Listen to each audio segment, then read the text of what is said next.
She thought the mirror showed reflections. It shows what sees through them.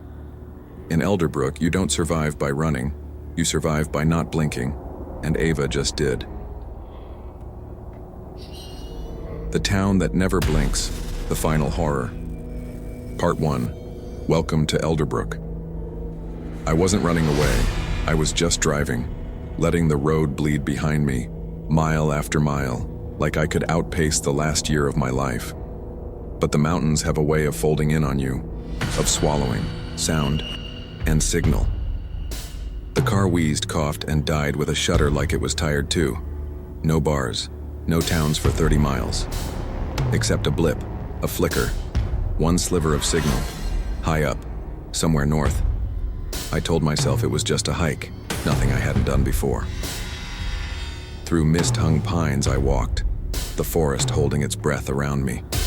The trees leaned in, watching, listening. And then I saw it. Elderbrook, white cottages with perfect fences, cobblestone paths that shone like polished bone, flower boxes spilling over with red tulips that looked too red, too bright. And in the center of it all, a church steeple piercing the sky like it didn't belong to this world. I stepped inside the inn. It smelled like lavender and warm apples. A woman behind the desk smiled like she'd known me my whole life. "Oh, sweetheart," she said, "you must be tired. You came all the way from the ridge?" I told her my car had broken down. I hadn't seen Elderbrook on any map. She just smiled wider. "Elderbrook's not on most maps," she said, "but we've always been here. You're welcome to rest, here tonight. No charge." Her voice was sweet, too sweet, like sugar melting over rot. I ate at the diner. The food came before I could order. Everyone greeted me by name, though I hadn't told anyone. They smiled, they nodded, but they didn't blink, not once, not while laughing, not while chewing, not while holding eye contact for too long. It gnawed at me. A quiet wrongness, a painting where the shadows moved if you looked too long. I told myself it was exhaustion, that I was still carrying too much in my chest to think straight. That night, I lay in bed staring at the ceiling, the silence pressed down like wet cotton. Somewhere in the walls, a clock ticked too loudly. I turned over. The window faced the courtyard. I almost didn't look, but something made me. There was a man outside, perfectly still, eyes wide, glassy, unblinking, just watching. No breath, no movement, no purpose. I backed away from the window and checked. My phone. No bars. Of course, when I looked again, the man was gone. Not walking away, just gone. I didn't sleep. I didn't dream, because I knew deep down I hadn't found Elderbrook. It had found me, and it wasn't finished yet. Part 2. Why won't they blink? In the morning, the fog had thinned, but the stillness remained. I stepped outside the inn. Elderbrook stretched in every direction like it had always been waiting for me. Every picket fence was freshly painted, lawns trimmed with surgical precision, window panes so clean they vanished into the air. And behind those windows, faces watched. They smiled, they waved, but none of them blinked. At the bakery, a man handed me a blueberry muffin with a practiced grin. "No charge," he said. "You're a guest now." His eyes never flickered. His face didn't twitch, even when a bee landed on his cheek. At the town square, an old woman sat knitting on a bench. Her needles clicked in perfect rhythm. She laughed at something a child said, a sound like bells in a graveyard. But the child's face was wrong, too still. Eyes wide, teeth visible, but stiff, as if the expression had been sculpted. Frozen. I tried to reason it away. Maybe a local condition, a cultural quirk, some kind of neurological oddity, but it didn't explain how every single person, even the babies, shared the same vacant, glassy stare. So I tested it. I walked into a general store and asked about toothpaste. The shopkeeper, a red-haired woman in a floral apron, smiled and gestured toward the back shelf. While she turned, I raised my phone, careful, subtle, snapped a photo. I thanked her, walked outside, and looked at the image.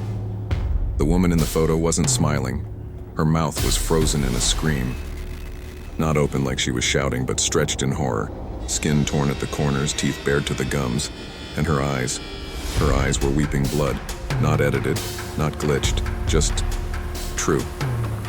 I deleted the photo, opened the camera again, walked to the flower cart by the library.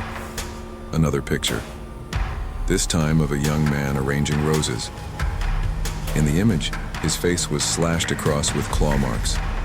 His hands were digging into his own eyes like he was trying to pull them out. But I had seen none of that through the lens. Just smiles, just stillness. Back in the inn, I remembered the old Polaroid I'd found in the bottom drawer. Heavy, dusty, the kind with faded leather wrapping and a creak in its hinge. I loaded a film cartridge I found beside it. Outside, I passed a woman pushing a stroller. I raised the camera, smiled, and said, "You both look lovely." Click. Whir. Snap. The photo developed slowly in my hand. When the image came through, I staggered. The woman was bent backward, her mouth stretched far too wide, her teeth like cracked porcelain. The child in the stroller had no face, only a void. A perfect smooth skin where the features should be, and around them, the fog curled like fingers. Tightening. I dropped the Polaroid. My hands were shaking. I looked back toward the woman. She smiled, waved, and kept walking, eyes locked on mine. Still. That night, I didn't turn on the lights. I sat in bed, camera clutched in my lap, the developed photos face down on the dresser, like cursed cards. Eventually, exhaustion dragged me down, and I dreamed. I dreamed of the church. I walked through the double doors into a place lit by candlelight that didn't flicker. The pews were full, not with people, with statues. Dozens of them. Men, women, children, all carved in stone. Every eye wide open, every mouth shut tight, hands clasped in perfect prayer. I walked the aisle, their heads turned to follow. I didn't hear stone scraping, but I felt it. Their skin looked real, their bodies breathing, slowly, softly. And when I reached the altar, a figure rose from behind it. Its eyes were pitch black, its smile far too wide. It leaned forward, lips parting as if to speak. I woke before it did, but I swear, I could still feel its breath on my cheek. And from the hallway outside my room, I heard footsteps. Slow, steady, like someone pacing, waiting, not knocking, just standing there, listening. Part 3, the church at the edge. The next morning, I asked about the church, the one I'd seen from the ridge on my first night, its black steeple cutting through the mist like a blade. The innkeeper, Marlene, smiled too tightly. "Oh, that old thing," she said. "No one goes there anymore, it's just part of the past." But when I asked again, her hand trembled slightly as she poured tea. "It's not part of the tour," she whispered. And she didn't blink, so I went alone. The church stood just beyond the main road, past a wooden gate no one had touched in years. Its paint peeled like dead skin. Vines clawed at the stone like they were trying to pull it back into the earth. But the door swung open without a sound, like it had been waiting. Inside, it was colder than outside. Not just temperature, it felt emptied. The air was heavy with dust, silence, and something else, like a breath held too long. The nave stretched before me, long wooden pews eaten by time, stained glass windows blackened by dust. And on every wall, photographs, hundreds of them, black and white portraits nailed to the wood like warnings. Faces stared out from every corner, men in suits, women in bonnets, children in outdated school uniforms, some from the 1800s, some far more recent. None of them blinked, none of them smiled. They didn't look posed, they looked trapped. I walked slowly, the camera around my neck growing heavier with every step. The portraits watched, no flash, no movement. but I felt them watching. I found the door to the basement behind the altar. The handle was warm, damp, like something had been holding it. The stairs creaked. Each step down felt like sinking into black syrup. At the bottom, a cavernous stone room. Its walls were lined with empty pews arranged in a circle, all facing inward. And at the center of that circle, an obsidian mirror. It wasn't mounted. It sat propped on an altar of rotting wood. Its surface didn't reflect. It absorbed, like a wound in the shape of a mirror. Next to it sat a book, thick, dust-choked, its title barely visible under a decade of neglect. The Covenant of the Unshut Eye. I opened it. Pages of dense text, ink that bled into the fibers, drawings of wide eyes, staring open. Some were human, some were not. There were diagrams, rituals, names scratched out or smeared into oblivion. A passage read, "To blink before the watcher is to blind the self. The lid is a lie. The veil is betrayal." And then another. "The first among them gave her eyes freely. The town remains open by her gift." I turned to the final page. As my fingers touched the edge, the candles in the room extinguished. All at once. No wind, no draft, just darkness. And then, the whispering began. Not out loud. Inside me. A voice curling under my skin, nesting in the folds of my mind. It didn't speak in language. Not exactly. But I understood it. A hunger, a warning, a demand. My knees buckled. I dropped the book. The final page stared up at me. Close, not what the watcher opens, or it will open what you closed. The mirror began to pulse, like a heartbeat. Faint at first, then louder still. It throbbed like something alive.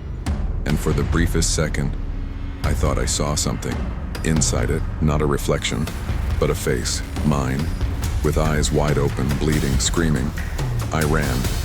I didn't look back, didn't dare. When I climbed back into daylight, the sun felt colder, and the church door closed behind me without a touch. Back in town, no one mentioned my absence. No one asked where I'd gone. But every face I passed stared just a little too long, and though no lips moved, I swear I heard a whisper trail behind me. Open, open, stay open. Part 4. You blinked. When I left the church, Elderbrook wasn't the same. The streets were still there. The cobblestones, the white fences, the red tulips. But everything had shifted. The buildings were taller than I remembered. Angled. Wrong. Like they leaned when I wasn't looking. The sky had dimmed, not like dusk. More like a filter had been pulled over the sun. The air felt thicker, greasier. The wind no longer moved the trees. I passed Marlene on the porch of the inn. Her smile hadn't changed, but now she wasn't knitting. She was just sitting, eyes fixed on mine, unblinking. Then, slowly, her head tilted, and every other person on the street, all of them, turned to look at me. At the exact same time. No hesitation, no delay, like someone had pulled invisible strings. They didn't speak, they didn't move, they just stared. I turned and walked, then jogged, then ran. The town was a loop. Every road led me back to the square, no matter how far I went. Left, right, shortcuts through yards. It all ended in the same place. The white gazebo with its chipping paint and blood-red roses blooming out of season. I stumbled into a diner, my chest heaving. Inside, nothing had changed. Booths lined with red vinyl, the smell of pancakes and syrup, music crackling through unseen speakers. But the faces were wrong. They were too still. No chewing, no sipping. Just people holding forks near their mouths, like a photograph staged mid-bite. I sat, in the corner booth, hands shaking. A little girl slid into the seat across from me, maybe 8 years old. Blonde curls, Sunday dress, eyes too wide. She didn't blink. I looked at the clock behind her. 1 minute passed. 2, 3. I blinked. She didn't. 4, 5. The pressure behind my eyes grew sharp, burning. 6 minutes. Then she smiled, just barely. Her lips didn't quite move. "You blinked," she said. "He saw you." I froze. "Who?" I asked. She didn't answer. She slid out of the booth, walking backward, eyes still on me, smile stretching slightly with every step. I turned toward the window beside me. My reflection stared back, but it wasn't right. It wasn't breathing like I was. Its eyes didn't shift when mine did. It wasn't following me. It was watching me. And when I turned away, just for a second, I saw it smile in the glass. Smile when I wasn't. The lights above flickered. Silverware clattered in the silence, though no one moved. And then I blinked again, just once. And behind me, in the space where the booth's cushion met the wall, I heard it, breathing. Not soft, not shallow, but deep, heavy, wet. I didn't want to look, but I had to. No one was there. The booth was empty, but the breath lingered in the air, warm and moist like something had been there. Or was there, but I couldn't see it when my eyes were open. I stood, knocking the table. Plates didn't rattle. The people didn't flinch. Outside, the town watched. As I stepped back into the street, I could see them now. More than just people. Shadows behind windows. Faces peering out from places too narrow for bodies. And overhead, something moved across the sky. Not a bird, not a cloud. Something with too many wings. The inn loomed taller than before. I didn't want to go back, but there was nowhere else to go. The moment I touched the doorknob, a voice whispered from inside the keyhole. "Close your eyes, and you'll never open them again." I didn't scream. I couldn't, because in that moment I realized the truth. This place wasn't keeping me here. It was watching me here. And I had blinked. Part 5. The photographs lie. I locked the door to my room and pushed a chair against it. Not that I believed it would help anymore. The town didn't follow rules. It bent them, warped them like heat on glass. I laid the Polaroids out on the bed when everyone I'd taken since I arrived. 24 in total. I hadn't looked at them closely before. Not all of them. Now I did. My hands shook as I picked up the first one. The shopkeeper with the lace apron. The woman who had offered me cherry pie with a fixed smile and dead eyes. In the photo, she wasn't smiling. She was screaming. Her eyes bled down her cheeks like black ink, and her hands were raised, clawing at something I couldn't see. The next photo showed the man who sold flowers in the square. But in this one, his face was changed. Mouth stretched too wide, teeth sharp, animalistic. One hand was pressed against the lens like he knew I was taking it. Photo after photo. Distorted versions of the friendly townsfolk. Eyes missing. Mouths sewn shut. Some with hands sprouting from their backs. But then I saw it. A sequence. 4 photos. The same man. He wore suspenders and a plaid shirt. I remembered him clearly. He'd tipped his hat to me near the fountain. In the first photo, he stood 10 feet away, eyes wide, mouth closed. In the second, his mouth opened slightly and he was closer. In the third, he stood right behind me. I didn't remember anyone behind me when I took that one. The fourth photo was different. He wasn't looking at the camera. He was looking at me, leaning forward, his mouth inches from the side of my head, and though I couldn't hear it, I felt the breath. Like the photo was whispering, I dropped it. The breath didn't stop. I turned to the mirror above the dresser. My reflection stared back, but it didn't blink, didn't flinch, didn't breathe when I did. Then, its hand moved. Mine didn't. It reached down out of frame and brought up a photograph. My face, wide eyes, mouth sewn shut, tears frozen on my cheeks. I backed away from the mirror. My knees hit the bed. and the photos scattered across the floor. That's when I saw it. One of the photos had slipped beneath the mattress. I pulled it out. Not one I had taken. It was old, sepia-toned, and it was me.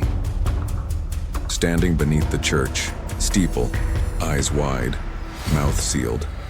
Dated 3 days before I'd even arrived in Elderbrook. My heart kicked like a dying engine. It wasn't just that the town kept people, it replaced them, copied them, wore them like masks. The real people, the ones who blinked, breathed, cried, they were trapped somewhere else. And I was already on the list. I left the inn without looking back. Every window on the street held a face, each one smiling, watching, waiting. The church doors were open. No resistance this time, no creaking wood, like it wanted me there. Inside, the air was colder than before. The photographs on the walls had changed. New ones had been added, all of them me. Each expression more twisted than the last. I moved toward the basement steps, but something felt different. The air shimmered, hummed, like static clinging to my skin. The moment I stepped into the basement, I knew. The mirror wasn't empty anymore. It pulsed, slow and steady. Like a heartbeat made of black glass, shapes moved behind it, shadows that weren't mine, hands scraping the inside, leaving trails like frost. And then, a face pressed against the other side. My face, but gaunt, hollow-eyed, lips sewn with dark thread. It opened its mouth, and from somewhere deep inside the mirror, I heard my own voice whisper, "Let me out." I staggered backward, but the room didn't let me go. The walls closed in, the portraits turned their heads in unison, and the candles all flared at once, lighting the room in blood-warm fire. I stood before the mirror and saw myself. Not the version I was, but the version I would be, trapped, wide-eyed, forever staring, and then I blinked. Just once, and something on the other side moved closer. Part 6. The eye that opens. The mirror pulsed like a living wound. I stood before it, the obsidian glass rippling as if breathing. But it wasn't breath. It was watching me. The shadows behind the surface deepened, then parted, and I saw, and not my reflection, not a copy, but it. A vast, lidless eye, wider than any window, blacker than any night. It filled the entire world behind the mirror, veins like rivers of ink.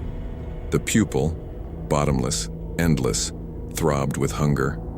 It watched, through the glass.